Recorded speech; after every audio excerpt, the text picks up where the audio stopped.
Not underestimate this fine line. It is made of nanoblade material and, despite being only 1/10 the thickness of a human hair, it can slice a ship in half. Their goal is to retrieve the hard drive from the ship, Judgment Day, which contains data about the Trisolarans' invasion of Earth. However, due to the limited number of blades, their spacing can only be set at 50 centimeters. This means the operation must take place during the day, as people lying down at night could potentially avoid the blades, while those standing or walking during the day are highly susceptible to being cut. On the day of the operation, engineers set up huge pillars on both sides of the canal, and installed the nano blades between them. To avoid accidentally harming other ships, the blades remained submerged, quietly waiting for their target. The professor nervously stared at the monitor, watching for any sign of the Judgment Day. When the last small boat passed, a deadly, invisible net silently rose to the surface. The Judgment Day finally appeared. The pilot on board constantly scanned the water, but neither the radar nor his naked eye detected anything unusual. He chewed his gum, completely unaware of the danger ahead. Soon, the ship entered the blade zone. At first, everything seemed normal, but the bow had already been sliced into 50-centimeter thick sections. As the ship continued forward, sparks began to fly,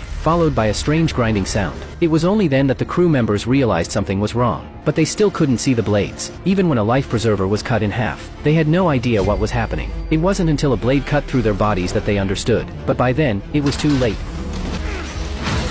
The professor watched the scene through binoculars, cold sweat trickling down his back. Although the ship had been cut into several sections, its momentum carried it forward. On the lower deck, a guard was watching over the hard drive containing the crucial Trisolaran data. When the blade passed through his body, he didn't feel any pain at first. It was only when he heard the clatter of the hard drive hitting the floor that he looked down, and realized his body was no longer whole. After completely clearing the blade zone, the ship glided forward a short distance.